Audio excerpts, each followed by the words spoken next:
As many of you are aware, I've got a fair number of groups and people that I'm responsible to oversee and provide a pastoral covering for.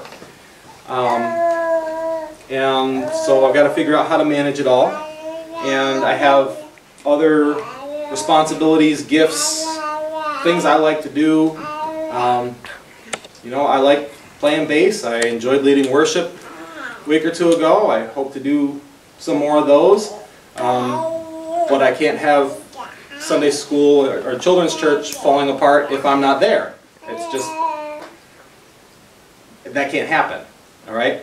So, I believe, even without all of that, I believe in leading through teams.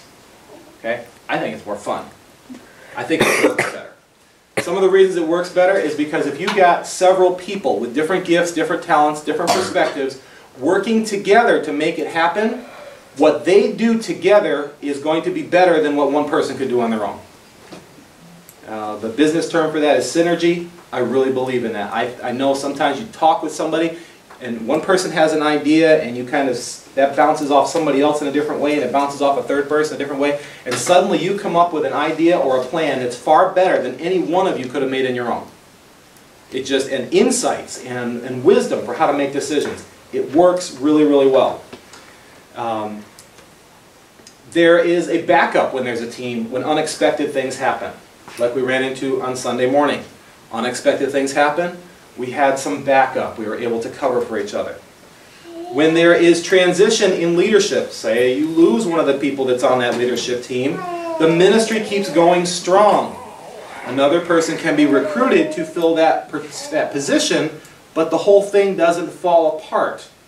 And I know you guys have seen sometimes when basically the responsibility for a ministry has rested on one person, and when that one person was no longer able to fulfill it, it gets out there in nowhere land and then gets dumped on somebody else who doesn't even have a clue, what am I supposed to do? It's just not a good plan. It doesn't work very well. Burnout shouldn't happen with a good team because people are doing what they love, they're not overworked, and their responsibility is limited. What's going to burn you out is if you're responsible for the whole thing. And you're constantly racing, trying to keep up. If you've got a manageable amount, you can do what you do well. You got some breathing room. Now sometimes there's going to be some crisis periods. Somebody else is sick or out of town or something like that. Everybody's got to pitch in. It's a little bit more work for a while. Then you can breathe again. This is the benefit of a team. Another part of the benefit of a team is that the ministry takes responsibility for itself. The people that are leading the team are the ones responsible for the team. The people learn and grow the ministry together as they learn and grow. There's a lot of things you will never know about teaching kids until you're teaching kids. It's the same way with following Jesus. There's a lot of stuff you will never learn about following Jesus until you start doing it and living it. It's just the way it works. There will be quicker response to concerns because those making the decisions are closer to the action. You don't have to wait 2 weeks to schedule a meeting with a pastor to get your concern heard about. You can talk to somebody today. And if it's something that they can make a decision on, they can make a decision on it. Or they can bring it to the other people and a decision can be made very quickly. So the changes and the response can happen very quickly. I like it when the people that are the primary... Well, let me say it this way. How many times have you seen in a work environment where the people making the decisions about the work environment aren't the people doing the work? Okay? And doesn't that usually cause a problem? We want to try to get as much as possible the people that are doing the ministry making most of the decisions about the ministry. Okay? Because they're the ones doing it. They're the ones that have to live with it. Now there's these teams, I'm not going to set them up and they're not just going to go do whatever they want to do. There's going to be that relationship and that pastoral covering, that pastoral care that's going on, and some guidance given when it's needed. But there's the communication that's happening. If things are going well, there's no need to fix it if it's doing the right thing, if it's doing what it's supposed to be doing. And more leaders are trained, they're trained better and equipped better to do the ministry because there's mutual support. If you've been thrown in to do some new ministry you've never done before, with no help, no instruction manual, nobody around you, you know the kind of panic that can cause. If you're brought on as a member of a 4, 5, 6 person team, you've got people that can say, okay, this is how we do it, this is where it goes, and it's a very much smoother transition. And in church life, people don't stay in doing one particular church ministry their whole life usually. They do something for a while and then their life changes. What's going on? Their kids change ages, and so they move and they do different things.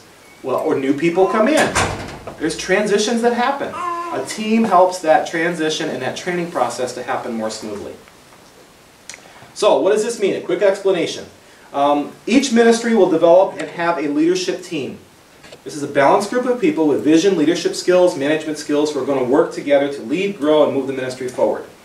I will serve as the coach to help keep them on track, focused on the future, problem solve, etc. A sort of an example of this is what MOPS has. MOPS has a structure that's handed to them by the national office.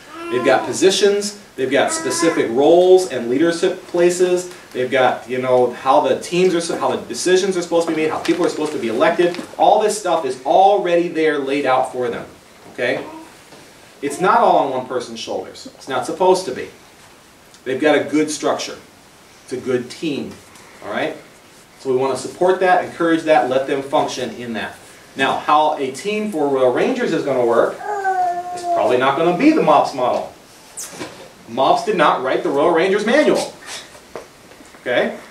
But right now, what we have is basically Matt and Becca, leading and doing most everything on the Royal Rangers leadership. I mean, planning the Easter thing next week, Becca was like, what are we going to do? So her and I sat down and we talked about it and we figured something out. But there should have been a team of people that were talking about that 3 months ago. So we are in the process. I had a meeting with the Royal Rangers and the Impact Girls a couple of weeks ago, and we are going to try to really soup up and ramp up what's going on Tuesday nights, and we're going to be looking at how the program should be run and get the training in here that needs to happen and what the team structure should be, so it's not all resting on 1 or 2 people. For Sunday morning children's church, when I came, we needed to make a decision. We had like 30 days and we were out of curriculum. So we pulled together an ad hoc curriculum committee team. And I've been meeting with those folks for a while to make decisions on curriculum and make some other decisions. They kind of almost sort of morphed into the early stages of our Adventure Week team as well. But what I'd like to see is, well, someone that's over nursery, someone that's over preschool ministry, someone that's over K2 ministry, someone that's over 3-5 ministry, our resource person, Barb, our communication person, Becca, that these people would be the team, and they would each have their own responsibilities so that the 3-5 team would really feel like a team. They might even do some fun stuff together, like a barbecue or something like that, to get to know each other, talk about how things are going, pray together, be there for each other. All right? But the leader of that team would meet with me and the others on a regular basis to make decisions about curriculum. What if there's a problem going on in the classroom? What if this classroom's not working for our kids? What can we do? What are the possibilities? As a Sunday morning ministry team, we figure those things out together.